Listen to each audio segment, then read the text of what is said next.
You're now tuned in to the Soulful Stir with Tash and Symoné.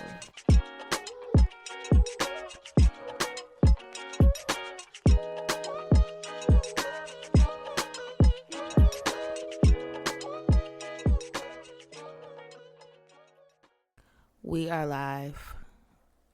Happy Sunday, y'all. Happy Sunday. Happy Sunday. Happy Sunday. Welcome to another episode of the Soulful Stir. My name is Symoné. And it's Tash. Tell me something good, Tash. What's been going on? Man, absolutely the worst, yo. I know it's been a lot. Yes, it's been a lot going on. For those of you that are not aware, I lost another nephew this past week. I don't really know what else to say about it right now.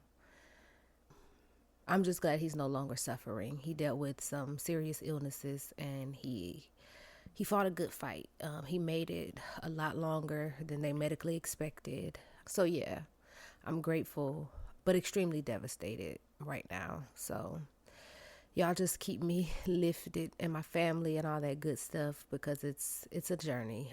We are just like 8 months out of losing his older brother. One of my older nephews was killed senselessly this past January. So unfortunately, my sister has lost 2 of her sons in the same year.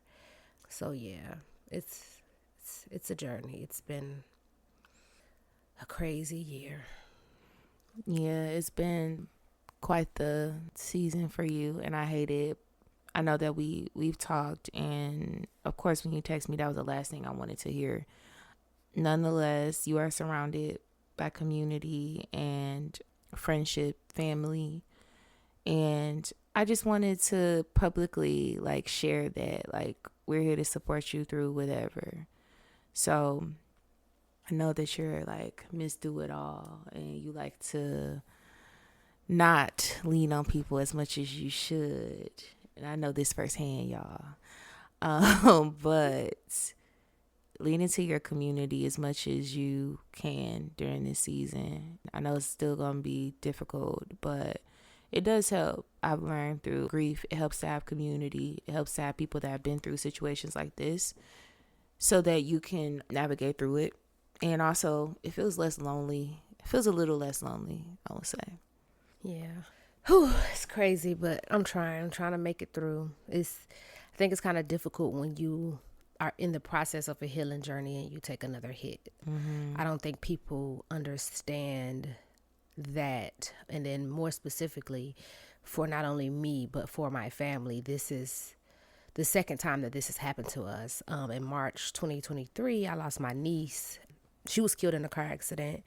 And then October of the same year, I lost my son. So this is, we've actually done this twice. This is the fourth time that we've had to bury a child in our family. And we've all birthed and raised our kids in a way that they leaned on each other. They all had names that start with R's.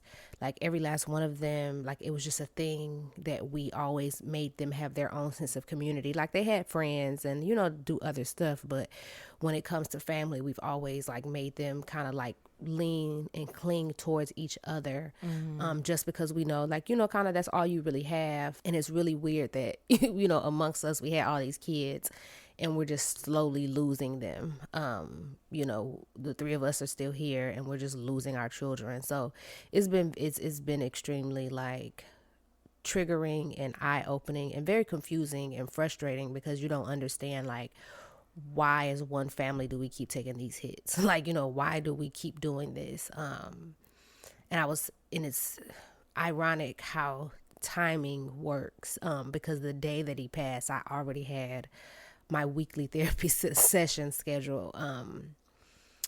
And I was talking to my therapist that day. I was just trying to process because she's been on this journey with me for years, let alone throughout all these losses. And through watching me help with my nephew while he's been sick in these last few months.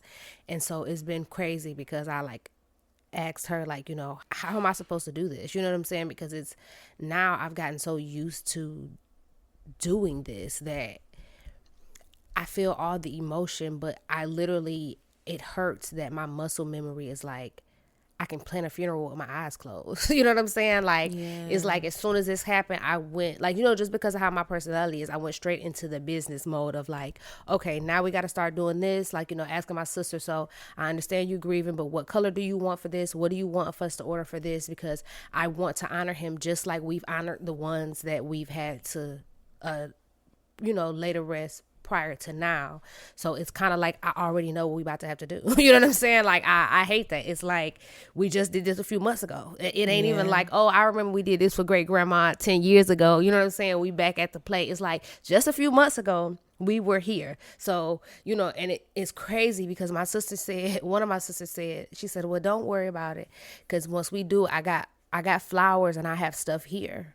And the fact that we're holding on to funeral floor arrangements, like, the artificial arrangements, to decorate and all this other stuff. I was like, the fact that we have this stuff just sitting around in somebody's garage in a storage room is absolutely insane. Like, we'd have had to bury so many kids that we got fucking funeral decorations just at the house. Yeah. Like, yeah, That's we already very know we got people on speed dial for obituaries. Like, we already know what we gonna do for everything. Like, and so it makes it's a very, it does two things. It terrifies the shit out of you because you don't know, like, damn, you living like, I don't know who's next. You know what I'm saying? Like, it forces you to kind of live a certain way, but then it's also at the same time, it has opened up so many conversations for us to like have questions about what do we expect, or what, now we have questions we ask, like, okay, well, what do you want when you pass away? Like, we need to start doing this. Like, now we can have conversations with everybody about what they want, how we can honor them when their time comes, because we don't know, who's next. Like, we literally got we just be throwing out questions in a family group chat, like, so when you die, what you want? You know what I'm saying? Like, because I just need to know, because we don't know. You know what I'm saying? Like, it's so sudden, it's so random, and it's so like crazy, like. Yeah, that is very disheartening to hear. And sadly, I feel like it's more common than we like to believe that it is, that people are navigating in such a space of trauma that it just becomes the norm. Death is a part of life, right? So in some ways it is the norm, but what's not normal is to have to bury children, because that's not the trajectory of life as we know it, right? So we don't look forward to that in either capacity, whether they're old or young, but we especially don't look forward to it when there's children involved. So I just want to, again, just encourage you and empower you to lean into community. I think that it's actually a great thing that your family is so close knit in that way, and that you all raise the children to have such rich relationships with each other and great bonds within each other, because some families, like myself, we don't have that. We used to, but we don't have it anymore. Like, I think I probably have like one cousin on my mom's side that I am actually close to. I'm growing closer to my cousins on my father's side, which we've grown up miles apart, my entire life. So I think that is something that is really rich, and that's something that you all should be proud of. And just the fact that y'all are able to have these honest conversations, yeah, they're not conversations that we want to have in terms of, desires and wants for, the future, years and years and years and years from now, right? But these are important conversations that a lot of Black families do not have, unfortunately. And when shit hits the fan, as we know, again, because this is a part of life, a lot of the times the family is left to try to figure it out and piece together things and just go based off of what they can speculate, and that's a lot on top of the grief. Yeah. So with that being said, I will say just hold on, but at the same time, you've been holding on. She And is by a you've been thread. showing up in a way that is so powerful and so inspiring. And for people that don't know you, that may be listening to this pod and getting to know us in a different way, or for the first time, if they walk away with nothing else, they should know that. Like, Tash is really like a force to be reckoned with. If you look up that specific quote in the dictionary, like if that's somewhere in like an encyclopedia, you'll see a picture of her with a bust down, like right by that phrase. But seriously, she's like one of the most powerful individuals that I've met. And I know it's difficult. It is difficult to have to show up in the world the way that you do, in the midst of, in spite of, but you're doing it. Yeah. And so I want you to stay in that energy and stay in the knowing of, I truly believe that there's something greater than here that is way better than suffering through a life, you know? And so hold on to that as well. I know you mentioned that a bit ago about your nephew, because I know that he has some health issues. So just know that he is no longer suffering. And if you can lean into that and that gives you a little bit more solace with what's going on, then I think that's quite all right. It is. But enough of feelings. Y'all know I don't do feelings. It's okay. But I do miss my nephew so much. And I think it's just so sad too, because I don't know, like, I have special relationships with all my nieces and nephews. Like, every last one of them. I ain't gonna say it publicly because they gonna start holding me to it, but I would do anything for any last one of them. Like, at any given time, whatever they ask, they always can get stuff out of me within reason. But it was something about my nephew Raekwon. It was different. You know what I'm saying? He was just a different spirit. And Royce, that was one of Royce's favorite people ever. Like, and it's funny because he loved Raven so much too, my niece. Like, he would just, it's Raven. Like, so much so that I feel like the teachers was like, at his school were like, what are y'all teaching this boy? Because when Raven passed, I had her ashes put in a necklace and I would wear it every day. And he was going to school, like, after I'm bending down taking his coat off, he telling his friends, he grabbed my necklace and he kissing, he like, bye Raven. And he telling his friends, it's Raven. He was telling all his teachers, like, it's Raven. And they like, what he's talking about? I'm like, my niece's ashes are in here. And they looking at me like weirdo. I'm like, hey, it's just a thing. We all wear each other's kids like on these ashes now. Like, my sisters have Royce's ashes. Like, it's a whole thing. But he was so enamored by her, even as a baby. Like, he was always worried about her. And the same thing with Raekwon. Rashad wasn't around the family as much because he was older. But Raven and Raekwon for sure had an impact on my son a lot. Like, I know for a fact. Like, that was Raekwon's everything. And so I just have a lot of peace knowing, like, they're all back together. You know what I'm saying? It's like, oh, okay, well, I know he's really okay now. You know, like, I was never worried about my son anyway, because, like I said, I just knew that those that had transitioned before him were looking out for him. My grandparents, one of my other grandfathers, my niece, you know, his paternal grandfather had passed away before we had him. So I was like, I just knew he was, you know, there.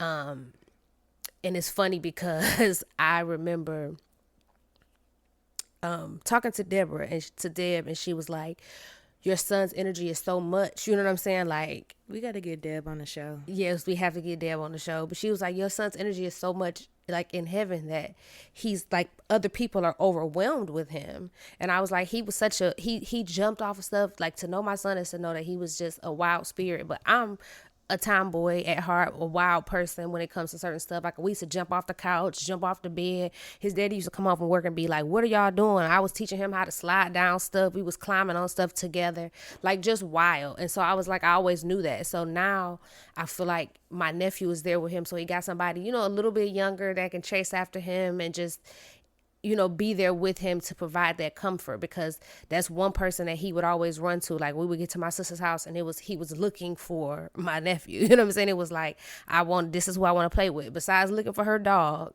because he thought was his. My sister got a pit bull that's 4 times my son's size, but he thought it was his dog. Okay. So between looking for Diamond, he was always looking for Quan.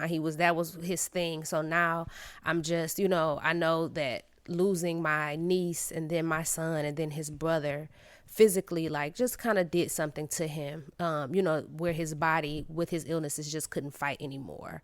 And I know we've talked about that on this show before, about how grief and trauma, like, affect your physical being, in more ways than people realize. And I think more ways than we like to admit. And I think that's just kind of one of the things that, eventually wore him down, was that he was just grief ridden in a way that his body could not sustain. Yeah. Well, rest in peace to the ones that we've lost. I truly believe that energy never dies. It's just simply transferred. And we're taught that in school. But why don't we ever think about that? Like, well, obviously, some of us do. I do. You do. But plenty other people do. But there are some people who just simply don't. And it's like, it goes against everything that we see in front of us, the way the seasons change. It goes against what we're taught in terms of science and how energy is transferred or restored or replenished.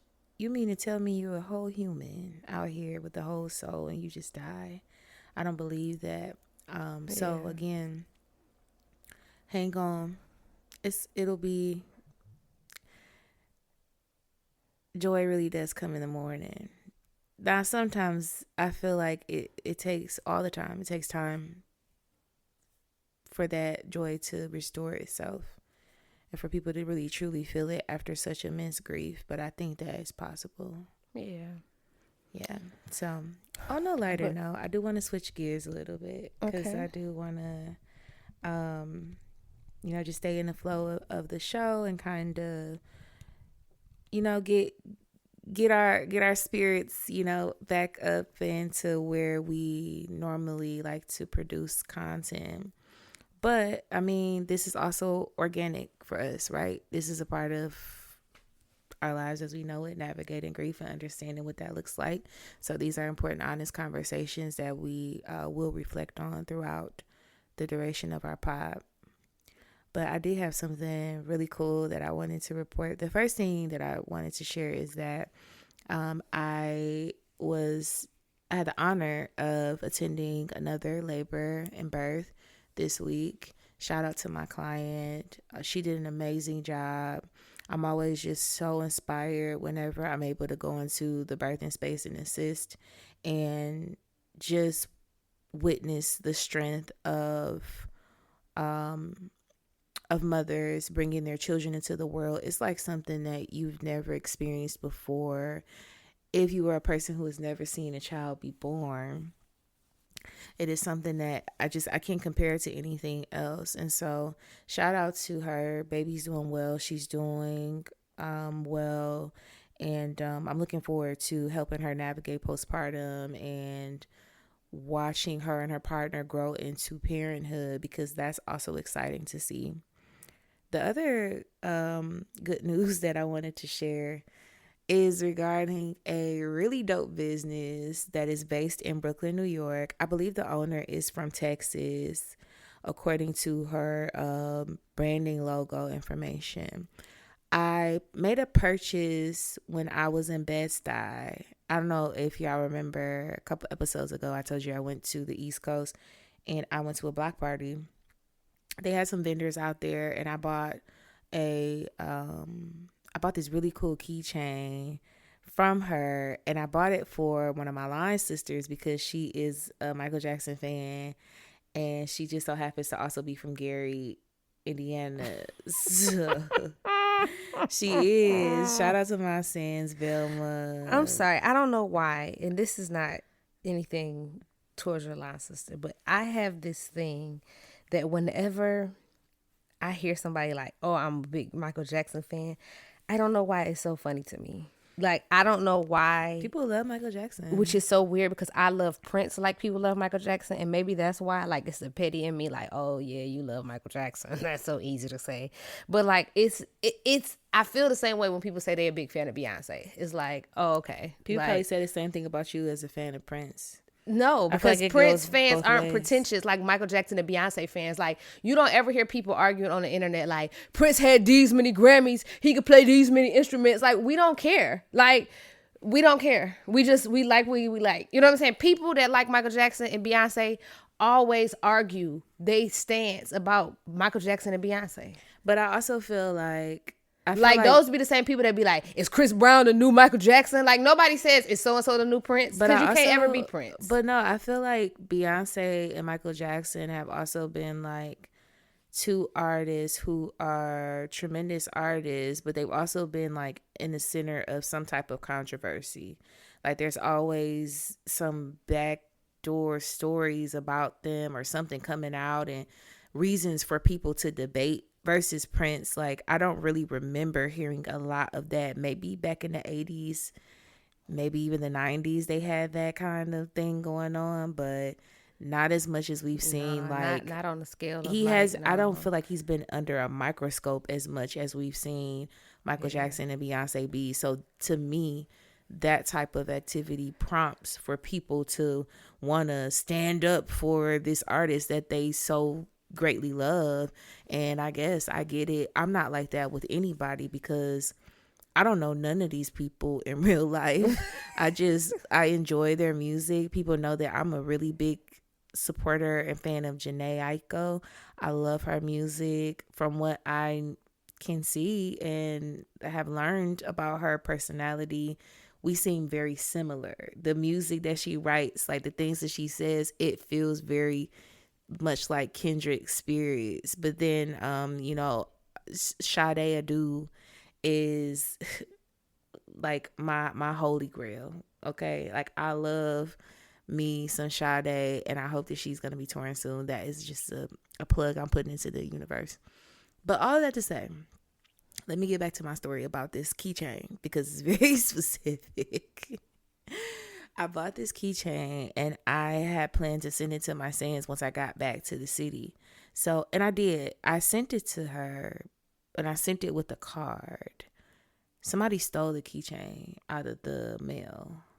What? They gently opened the letter, took the keychain out, and sealed it back. Very ghetto, I know. And that was my fault for having faith in humanity. But why did who steals a keychain? I don't know. And maybe I shouldn't say this on air, but like, I send so much other stuff that people would want to steal, and I wouldn't be able to, like, oh my God, this is, I can't make a claim for it. And here y'all go steal a keychain, a Michael Jackson keychain of all things. Yeah, they stole it out of the mail, and that part of that is my fault for having so much faith in humanity that they would not do something like that, but they did. So I was like, when my Sins got the card, she thought it was just a card. And I'm like, no, you didn't get like what was in it. And she's like, no. So I went to the website to reorder the keychain, but it wasn't posted online. So I reached out to the business via email and said, explained to her the whole situation. And she wrote me back immediately and was like, yeah, I would love to send your friend a keychain on the house. Like, send me her information, her shipping, her address and everything, so I can ship it to her directly, and we'll make sure it gets to her. And then she goes on to say, I'll even throw in a luggage tag for her, which was the same as the keychain. Oh, that's nice. But it was a very unique, like, keychain and luggage tag. It's something that you cannot find anywhere else, which is why I got it for her. And so all that to say, she shipped the items to my line sister. she received it, and that just made me like so happy.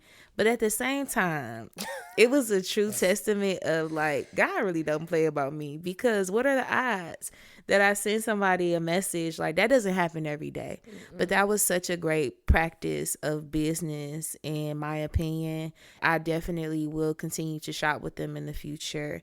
And if you feel inspired by me sharing this, but no, seriously, y'all, please support House of Swag, and House is spelled Haus of Swag. They have a full website. It's online. It is a Black-owned business, and it's based in Brooklyn, New York. Please blow up their site and support them, because I love businesses that practice great ethics. And she didn't have to do that, but she did. She looked out for you, girl. I really appreciate that. So that's my good news.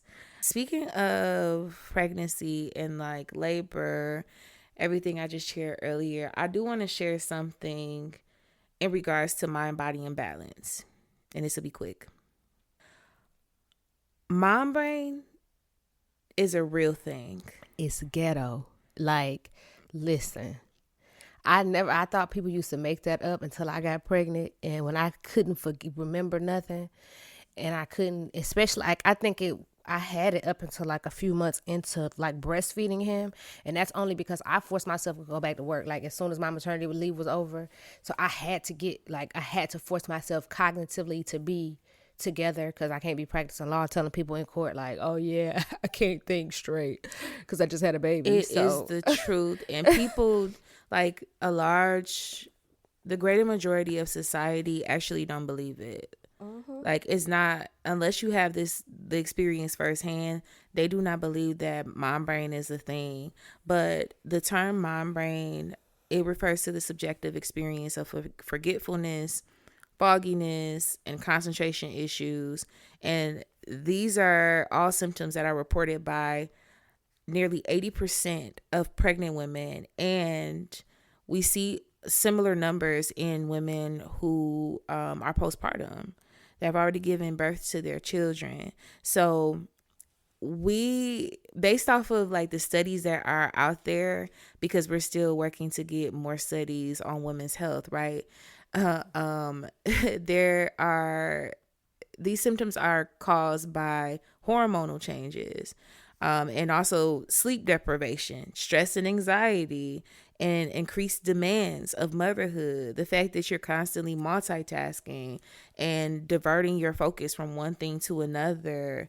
And then the other thing that I found very interesting is that they have found that the brain actually changes. It changes in size, and the shifts in gray matter volume occur like in the brain. And so they think that these changes take place because it essentially is the mom's body preparing for the maternal changes and the tasks that are ahead. So the amount of gray matter in mom's brain actually does increase in size. And I thought that was so interesting and something that should be shared, because I've had clients that's like, you know, a little bummed about it. It stresses them out. And I'm like, hey, well, this ain't my area of expertise. this is normal. But for certain clients, I would tell them, because I want any moms or soon to be moms out here, for whatever reason, I just instantly felt like, okay, I need to say this. But I'm not a doula, obviously, but we have one on set if you would like to confer with her after the show. But no, seriously, mom brain is real. But though you're forgetting things, your brain and your neurotransmitters, things are changing, and it's for the better. Because though you have this temporary period of time where you're flustered, you can't think, you're getting the intuition that you've never had before. That is like your mother's intuition will save you so much more than remembering what you wanted from the grocery store. Like, I remember, you know what I'm saying? Like when Royce had RSV when he was a baby, I took him to the doctor like 4 times. And it was funny because Michael kept saying, the doctor said he was okay. But I was like, I'm his mama. Like, you know what I'm saying? I was making a joke that I always make when I was going to the doctor. I'm like, I know I ain't an MD. I'm a JD. But I know bodies enough to know that something's not right with my child. And they was like, nah, he got allergies. And I'm like, nah, baby, this ain't no allergies, because my son was born in August. And here we are, like, you know what I'm saying? It was like spring. It was like fall. I'm like, it ain't no allergies going around. I got allergies. Like, I knew what the deal was. And sure enough, I got his daddy dressed one night and was like, we taking him to the hospital. Like, fuck the doctor's office. They ain't telling me nothing. I'm taking him to the hospital, and I'm not going to leave until they tell me what's going on with my son. And sure enough, they was like, he got RSV and he's had it for a while. Yes, because I could tell the way my son was breathing in his sleep. I could tell that intuition, it saves you in so many ways. So like yes, you're not going to remember, you know what I'm saying? I remember forgetting how many times I pumped. Like, it's a lot of stuff you're going to forget. But when you need it the most, that mom's intuition is going to kick in. And as long as you follow your intuition and trust yourself, you're going to be the best mom you can be. Like, that's really all it takes, is to listen to yourself, because you know more than you think you know. That is very true. And I just realized I misspoke. Your gray matter volume in the brain, it decreases. It does not increase when you're pregnant. And there's some MRI studies that shows that it reverts back within 6 months of you being postpartum. But that is that time frame where you're getting acclimated to motherhood, especially if it's your first child. And it can happen a second, a third, a fourth time. Like, these are significant changes that happen in the body. And I think that more people should be aware of that, and also bringing awareness to these types of changes within pregnancy and postpartum. It helps us to have a bit more grace and a bit more respect for mothers who bring children into this world. So I just wanted to share that. And that's so important what you said. Like, it really does make room on a spiritual level for you to have greater discernment and greater intuition into motherhood, of knowing. Like, mamas, they be knowing. Like, they know, like Tasha said, like you just said, it's something that is innate, like in you. I know something is wrong with my kid, and I've seen it time and time again, and they are like always on the marker. To this day, I'm almost 38 years old. My mama lived 7 states away. Okay. My mama will call me and be like, what's going on with you? And I'll be like, oh, nothing. And halfway through the phone call, it'll finally come out. Like, you know what I'm saying? She can know something is wrong. And I'll be like, oh, nothing. And she'll be like, I was just thinking such and such and such. I'll be like, huh? Like, how did you know that? She be calling me like, well, who doing this? And what you doing? I'm like, what are you talking about? But she know, you know what I'm saying? She know her kids. Like, she'll call me and be like, have you talked to your brother? Because such and such and such and such. I'm like, huh? And next thing you know, we call my brother, and sure enough, she was right. Like, you know, no matter how old your kids get, you know what I'm saying, how grown they get, once you become a parent, you locked in with your kids, like, you know. And that's where that comes from. I think, you know, I don't think moms give themselves, I don't think we give ourselves enough credit in that space of just knowing how to be there and serve our kids. We often harp on the things that are wrong or that we don't feel are adequate. Meanwhile, our kids don't even know the difference. Like, it's so, I think just be comfortable with where the journey takes you. That's what I can say about that. No, that's absolutely true. And I think that there's not much emphasis placed on it as a mother, because it's something that is just so natural, like for women to acquire, for people to acquire, as they walk into motherhood and understand what that really means. So they're not looking, most women are not looking at it, or I should say most people, let me be correct on this pod, are not looking to receive any kind of recognition or place emphasis on it. It's just like, yeah, no, we know what we know, and that's it. And it's natural. So yeah. Yeah. That's all about mom brain. If you want to know more, go to my website. Well, For real. Like yeah. if you want to, I love like having sessions with people. People would just call me just to like ask questions or pick my brain.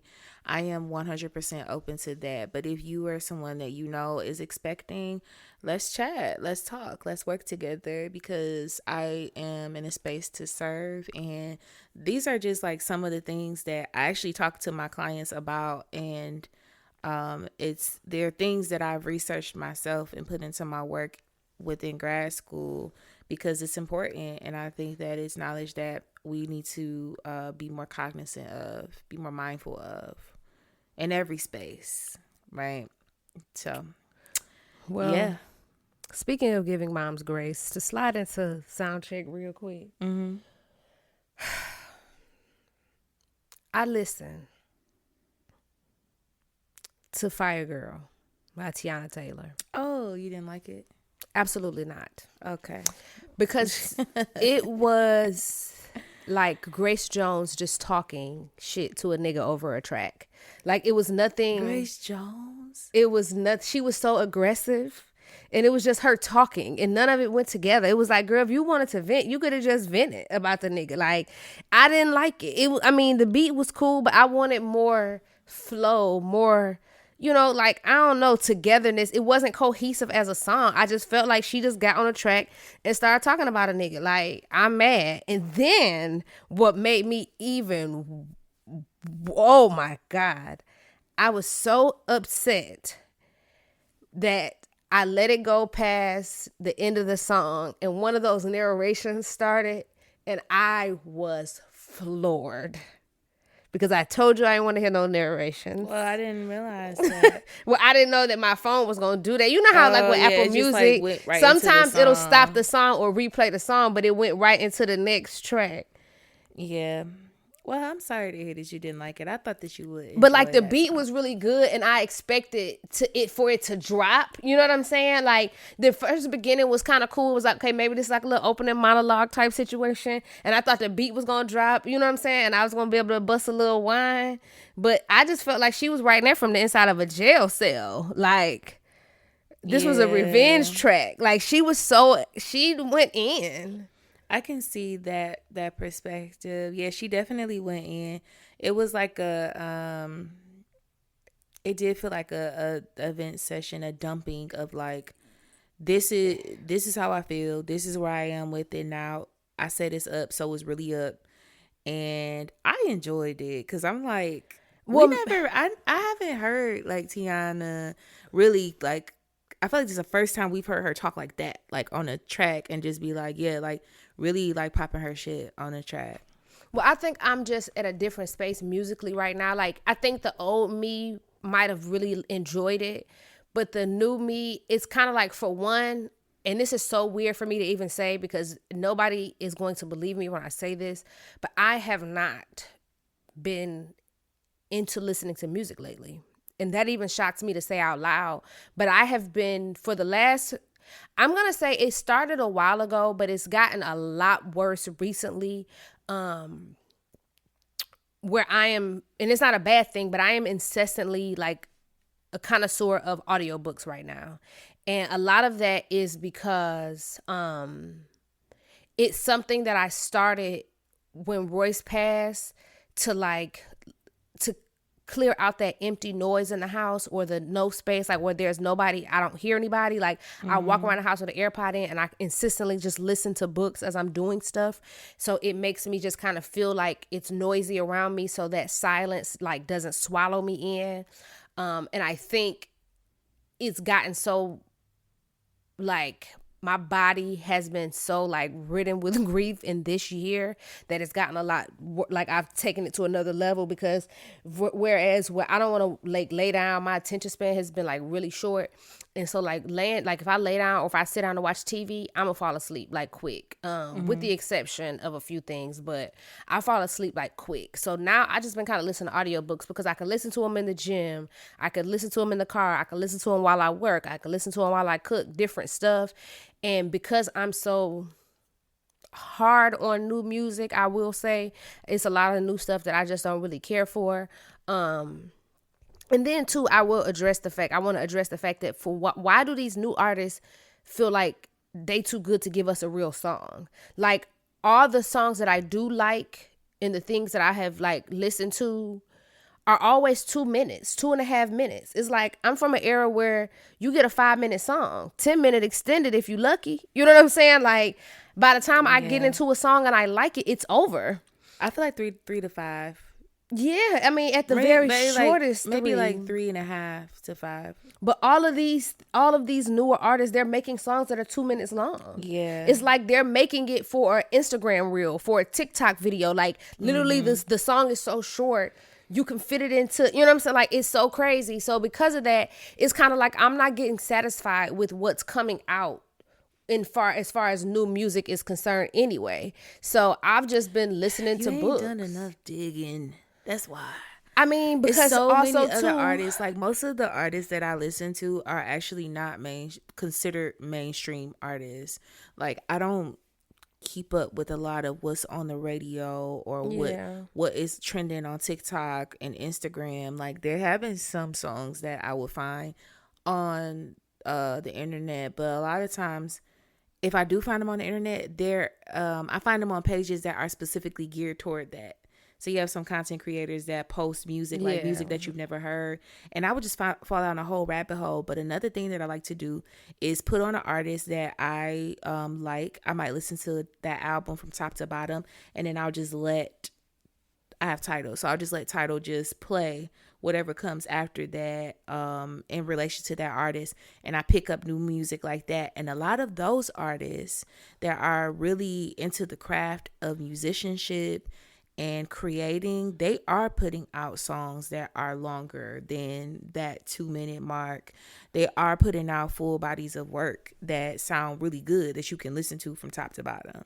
But I understand not being in a season of like wanting to listen to music. I feel like I kind of went through that and was listening to more podcasts and audiobooks, and that's fine. I feel like we kind of switch and ebb and flow depending on what's going on. Yeah. But I know people that don't listen to music at all, and I think that is so interesting to me because I don't know my life without music. Absolutely. Everything I do has a soundtrack. Like, everything I do has some kind of soundtrack, has some kind of music to it. Like, and that's the crazy part, that to that point, even when I'm in the car and I'm listening to my audiobook, I'm usually listening with my AirPod or Bluetooth, like, earbud in my ear, and I'll still have like my radio on 92.3, which is like the, you know, old school station in Detroit, for y'all that don't know. But I have my car on 92.3. No, that's not WNIC, is it? No, that's Mix 92.3. That's Mix 92.3. Yeah. But I have it on that, like, just in the background. You know what I'm saying? Just because it's something that I don't have to listen to. Those songs are songs that most of the time I know lyrically, like second nature. You know what I'm saying? So it's not songs that I'm stopping and I'm trying to figure out if I like. You know what I'm saying? These are songs that I've been listening to for a lifetime. So I just have them in the background while I'm reading a book. Yeah. That's your safe space. Yeah. And I've also been like in this, well, this week obviously is gone down the drain, but I've been intentionally, since I came out of my sabbatical a little bit, I've still been intentional about like personal development and keeping myself together, which is crazy because I feel like as soon as I get myself together, like, I'm just going to be a more powerful person, because every time I literally try to get myself together and I'm getting ready to make a big change, something happens. Like, literally, I kid you not, either Sunday night or Monday night, I was like, I wrote this whole plan out about like my gym regimen, you know, what I was going to do dietarily, like all the things that I'm about to do to develop myself. And then Tuesday morning I wake up and my nephew passes away. And it was like, girl, you ain't about to do none of that now. You know what I'm saying? Yeah. Like, first thing I did was went and got me a drink. Like, I can't take it. Like, I'm stressed out. You know, it was one of them things where it was like, it's either about to be this whiskey or crack, you know, and I had to make the best decision. And I only got a little shot, like a little personal shot, because it was just, I just needed something to like, it was literally in that moment, I did it so quick. It was kind of like, I needed something to burn me, like in my chest, for me to know that this shit is real. Because I felt like I was living in a simulation. Like, you know what I'm saying? Like, hearing my sister scream, I felt like I was in a portal, like going through something crazy. And it was like, no, I gotta drink something so I could feel something in my body went numb. And it was like, maybe I need to feel something inside of me to, like, you know, like, know that this is really real. Like, I'm still here. Like, am I a ghost? Like, what's really going on? Yeah, no, that's very real. And so with that being said, a lot of the books that I've been listening to lately have been like personal development books, you know, books about, you know, living at peace, dealing with your grief, you know, manifesting, attracting money, just different stuff, like, you know, listening to different podcasts about it. You know, listening to meditation tracks so I could just think, you know, and affirm things in my mind and just sit down and create a quiet space for me. So, and I think music for me, because I get so caught up in music and the melodies and the sounds and how things, the instrumentation and things like that, I think music has just been kind of like a distraction lately. You know what I'm saying? Like, I might put it on when I take a shower or something just to have something going on in the background. But lately it's been books, you know, like I've been on this different journey. And so once again, I'm going to give myself some grace. Like I said, I know once I get with my family, we not only having a funeral, we're having a gala, because my niece would have turned 25 on September 19th. So we were already planning to have a gala to honor her. Now we have to have a funeral for my nephew the day before that. And so I already know, I ain't gonna lie, I'm about to be drinking. I'm about to be eating. I ain't even supposed to be eating no chicken, but I'm gonna eat Zaxby's at least twice, because that was my nephew's favorite thing. Like, he's always like, Auntie, can you DoorDash me some Zaxby's? Can you send me some Zaxby's? So I know I gotta get me at least one wings and things, one little chicken tender meal for him. Like, you know, so I don't know, I'm just in this space. But yeah. And I honestly do. I will say though, to bring it back, I have considered listening to the rest of her album. I just ain't gonna do it right now. I'm gonna say that. I ain't gonna do it right now. But with me traveling soon, I think that's probably gonna be my best time, because I do, for whatever reason, I tend to listen to new music while I'm in the airport. Like, you know, when I'm moving through the airport, because I feel like I could listen to it and still kind of like listen to alerts and stuff going on around me, but I ain't doing nothing but sitting there. It gives me a time to literally sit there and force myself to like listen to it, because I'm just in the airport. Yeah, you're not sidetracked doing anything else. Yes. You just got that time. Yeah, well, hopefully you'll be able to revisit and gain a new perspective. But if not, I mean, like we always say, we can like what we want. Yes. We can dislike what we want. That's the greatness about freedom and liberty. Part of it, at least. But we do have a counseling confessions for today. Oh, before we get to that, really quick, can I just, even though I just addressed it a little bit, for the delicious dive, I am struggling with food. I am struggling with this whole not being able to eat chicken thing. Oh, I will say this, my body feels a lot better that I haven't been eating it, but I did not realize how much I was a nigga and I was dependent on chicken. You eat turkey? Yes, but what's crazy is when I made the decision to go vegan, I didn't care about not eating chicken. Like, I could ride past a KFC and not give a damn. You know what I'm saying? Like, y'all eat that if y'all want to. Now that I have been back on a regular, you know, diet, and I'm not, you know, I mean, I'm not saying I'm not eating vegan food. Don't get me wrong, because I'm going to go eat some today. But what I'm saying is I have the option to eat what I want to now, because I'm not restricting my lifestyle. Now that I know I got this allergy or this, you know, this chicken sensitivity, now that I can't eat chicken, I am bothered. Like, every time I think about stopping somewhere to get something really quick, it's chicken. Like, I was in the gym yesterday working out. I was like, oh, I'm gonna go get me some grilled nuggets from Chick-fil-A after this. And I was like, no, you're not. No, you're not. Exactly. Because what? Say, no, you're not. So I'm really struggling with that. Like, and it's funny because once again, I did not have a problem when I was vegan. It was like, girl, I don't eat chicken. But now that I know I can eat it if I want to, but I can't eat it. I think that, like, and I was just eating it like a month ago. You know what I'm saying? Like, yeah. What? I feel like, and there's an emotional link to food too. and like a feeling of comfort, like when we're able to eat the meals that we enjoy or like are used to. But when I stopped eating chicken, I literally got to the point where it was like, if it's making you sick, then why do you keep eating it? Yeah. It didn't logically make sense to me.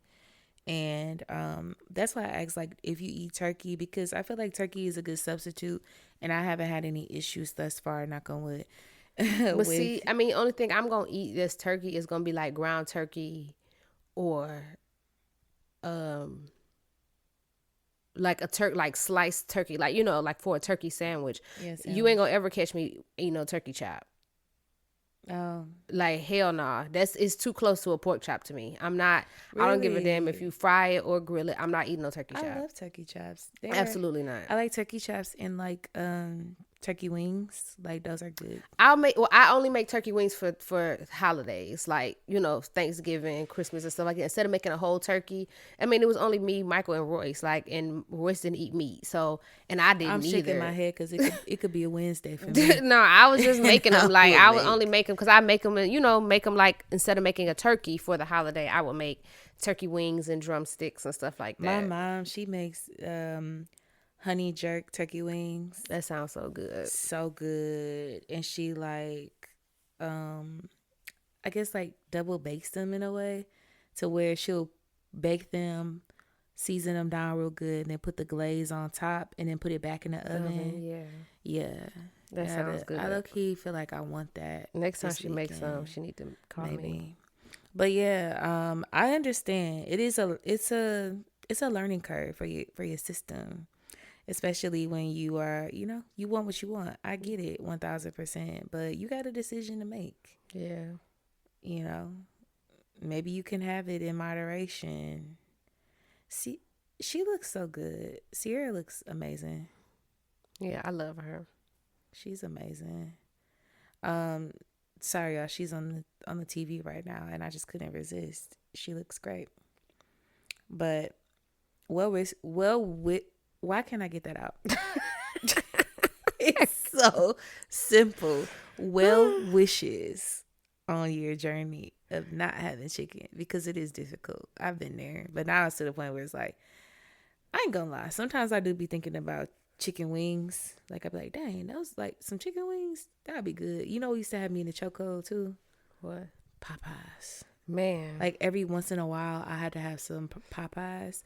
But yeah, I can't. I just can't do it. I haven't been able to do it. But I do want to jump into our counsel and confessions because I thought this was very interesting, and someone is in need of some advice. So the title of this is "He Was Married." Okay, so you guys already know where this is going.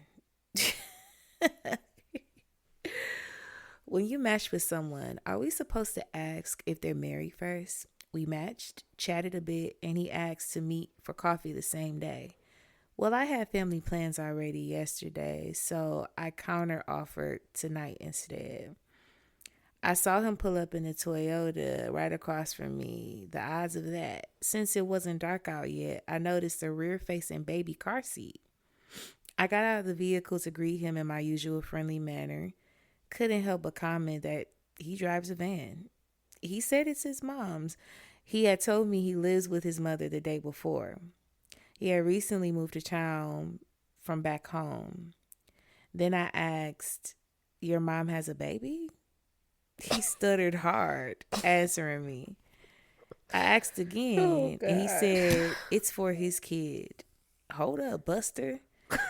Are you married? Oh my God, he froze and denied it at first and then probably realized he was caught. So he confessed he is currently married with several children. The nerve. I told him he better go home, blocked him, and laughed the entire way home. I believed this man the entire time. What could I have done better? Some insight would be greatly appreciated. Hold on. Okay, I'm not about to give out my secrets. Never mind. Yeah, that's very wild. So she had his phone number?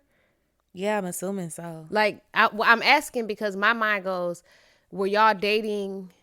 So, okay, I'm going to go ahead and put y'all a bit into my business because whatever. You be I'm searching unhinged. Abso-fucking-lutely. Yeah. I will do a background search in a nigga in a minute. All I need is your phone number, okay? And I will do a reverse search on you before I even go out with you. Hey, I mean, I feel like that's fair. So there's too much that happens. And it's funny because her, to me, just, I don't know if she just did not put it all in detail, but it's funny how he went from, like, he was like, oh, this is my mama car. And she like, your mama got a baby. He like, okay, it's for my kid. And her first thought was, so you're married? Because it was so many other reasons why. I'm not making excuses for him, but it was just interesting that she went to, like, I wondered, has she been in this situation before? Because my auntie used to keep a car seat in the back of her car for my son. And she didn't even pick him up that much. She might have seen him once a month. My auntie was just one of them type of people. I don't feel like switching no car seat with y'all. I'm going to be with him so many times. However often, I'm going to buy a car seat and keep one in my car for him. But let's be real. I used to keep my niece's car seat in my car. But so that's what I'm saying. Like, she never said, you have a baby. Like, so my thing is, so he was just lying the whole time. Like, he ain't never said he had no kids or no wife, no nothing. Well, my thing is this. When you made the comparison of you and your aunt having a baby car seat, it's more likely to see a car seat in a woman's car than it is a man, unless that child is their child. Well, my thing is, he said it was his mama car, though. Yeah. So if it was his mama car, it could have been any of her grandkids' car seat. You see what I'm saying? Yeah, like, points are being made. I'm just asking, like, okay, I get what you're saying now. You see what I'm saying? Like, as a one, I just feel like sometimes, not saying that she was wrong. She absolutely jumped to the conclusion she was supposed to, and she was right. But my question is, how did she get to that conclusion? Like, that was my thing, is like, where is the trauma behind it? Because my first thought wouldn't have been, oh, you married. But that's also because I ain't never been duped by no married man before. That's true. You know what I'm saying? Yeah. So I wouldn't have instantly went there. That is a good question. Like, have you done this before? Have you been in a situation where you met a married man, possibly online, and he got busted, or maybe even you met him in real life? Yes. But I think that to answer the question, it's incredibly important to vet people before meeting them. I would not go out with somebody the same day that I met them or matched with them online. Absolutely not. Because no, I need to but not only that, talk to you. That I've always had this unwritten rule that I don't date anybody that I don't know through somebody. Mm-hmm. And I don't mean like, oh, you dating somebody now, y'all gonna break up, and then I'm gonna date the nigga. I mean, like, if you have a function and somebody's there and they say, oh, who is this? And I say, hey, Diamond, who is this? And you like, oh, that's my so-and-so, he's single. You know, that's on y'all to make the connection. I'm not wanting somebody to necessarily make the connection for me. I just have to know you through somebody. You see what I'm saying? Mm-hmm. Like, everybody that I've ever dated, I either went to school with, you know what I'm saying? Like, we either went to college together, went to law school together. I met them through a friend. Me and my baby daddy used to run in a run club together. You know what I'm saying? Like, the guy that I dated before him, me and him met through a mutual friend. Like, I have to meet you to know that what you're telling me is true. Mm-hmm. Like, I have to have some sense of real foundation. Because that's just like, if I met somebody, if you were having a function and I met somebody and I tell you like, oh, we've been talking on the phone, we're going to go out on a date. And I say like, oh, you know what I'm saying? You like, oh, well, did he tell you about so-and-so? Or did y'all talk about this? Or if I say, oh, well, he said he likes X, Y, Z, you could be like, hold on. Well, I don't, you know, y'all might want to have that conversation. You know, not necessarily saying that you about to throw salt or whatever, but it'll be one of those things is like, you might need to get some more information before you know, right. Like, be real with me about who this person is. You know what I'm saying? Like, even if it's on some, I meet somebody at your function and you tell me like, you know, y'all might like each other, but be careful because he do X, Y, and Z. I need to have a choice to make that on my, like, make that decision on my own. You know what I'm saying? Like, I have the choice to make that decision based on the information that you're giving me. That's why I've never been into or a proponent for like online dating and things of that nature, because I'm a naturally untrusting person. Like I said, the first thing I'm doing is a reverse phone search on you, buddy. I need to know that you are who you say you are, and the best way for me to do that is to know somebody socially before you take it there romantically. And once again, that's just, it could just be, you know, through degree of separation, but I have to know you are who you say you are. No, that makes sense. I mean, I used to be the same way. And then somewhere along the line, I became more open to dating people who were true strangers to me because, I mean, I figured I have a pretty good discernment of people. And honestly, the people that I was meeting through other people, it wasn't going so well. So Yeah. I'm like, well, maybe I need to just step outside the box, and see how that goes, as opposed to dating someone that I met through someone else. And then depending on the proximity of dating someone who has mutual friends, it can get a little messy depending on like what is your proximity to this person. And yeah, I don't like to Well, deal yeah, with I gotta that have certain level aspect. of degree of separation. Like I would never, like if you had a brother, I would never date your brother. You see what I'm saying? Like that's way too much. But like if it's somebody, like I said, if you were having like, oh, I'm about to have like a birthday party and somebody's there, and you like, oh, that's my cousin I on would my date your so and so brother. side. You know what I'm saying? Like if you had a brother, well, you do have a brother, but I mean, like he's not your age. if it was, no, I'm just saying, like, I would date your brother if it came down to it, like, and it was on some like matchmaking kind of deal. But If that's that's what I was also, on. but that's Like, I also wouldn't too because mind. I'm the type of person that I wouldn't let no bullshit happen either. You know what I'm saying? Like, That's true. I definitely would be on both of y'all to make it right. You know what I'm It saying? would be Like to be weird the though best. because Yeah. of the proximity Proximity, and because yes. of how much we are around each other. If things go left, like Yes. it would get But weird. So I and get then that. also too, because I watch so much crazy crime TV and I am, by proxy in law enforcement, I also like knowing that you know somebody that I know, because you ain't about to take me somewhere and kill me. Yeah. You know what I'm saying? Like I for mean, but example, that's something that can happen either way. yes, but it's harder to do when y'all know each other and y'all know people. You see what I'm saying? Because for example, if you were dating my brother and you ain't want to tell nobody else where you was going, I'm gonna know that y'all are going out of town. You know what I'm saying? Somebody gonna know. So if you come up missing, somebody should be able to say something and be like, hey, she was with this person last. Like, it's different when people don't know who this person is. Or for example, okay, so just maybe I think it was like 2 years ago. I don't know, but I literally just listened to the true crime story on a podcast a few months ago. But this black girl met this white guy online. Nothing wrong with that. She seemed like, they hit it off, talked text for a few times.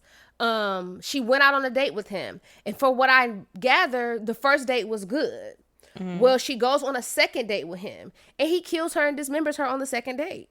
Wow. And they were on surveillance camera at every bar. But that's how they caught him. He knew some of the people, like she worked at like some bar, and he knew some of the people at some of the other bars, like on the strip where hers was. And they were going into these bars, bar hopping. So people kept saying, oh yeah, I just seen them together because I know them. You know what I'm saying? Like blah, blah, blah. But he took her home and dismembered her for no apparent reason. Like I said, this was their second date. She said the first date went fine. She had told her friends. She was excited about going on a second date with him. And all of a sudden, out of nowhere, it just happened. But my point is, people knew them and they could put faces to the names. But if he had got online and lied about his name and all this other stuff, even if she had went back and told her friends, well, I'm going on a date at 8 o'clock with Connor, if they don't know who Connor is in real life, Connor could really be James. You know what I'm saying? And he could be somebody totally different. That's why I like the proximity, because at least your identity is known. Like, you not making up nothing with me. Like, yeah, you might tell me your name is, you know what I'm saying, CJ, and your name really Cornelius Jr., but everybody know you as CJ. You know what I'm saying? Like, I know your identity is who you say you are. Like, you're not making up a name. You're not making up things about you that can't be identified to you later on if something was to happen. Like, I just like the safety of knowing, like, hey, you with who you say you with. Yeah, no, I get that. And that's it's the unfortunate thing of the world that we live in. Like, you truly just don't know. But at the same time, like, you do have to kind of lean into your discernment and just trust, like, that is really what it come down to. Because it could be somebody that is a mutual friend. It could be a stranger. And that's what's so scary about dating in general and getting to know people who you just simply do not know. So vet these people, y'all. Yes. Don't be just meeting up with them. And it's good that she had that discernment to ask questions and figure out, oh yeah, this is not a situation that I'm about to deal with. Good for her, but so many situations do not turn out that way sometimes. So you got to be mindful to really know who you're hanging out with, and don't be afraid to do a little reverse search if you need to make you feel more comfortable. Do we have any announcements for the people? I don't have any announcements. I wish I did, but I don't. As y'all know, I'm navigating this grief thing right now, so I don't. I'm just literally living in the moment. So Well, I I can't will think. say we do have a few listeners' choice episodes coming up soon because we have put the word out there and we listened to you guys and you had some suggestions for us. So we will be playing on those. Follow us on everything. Our name is at the Soulful Stir on all platforms: Instagram, TikTok, YouTube.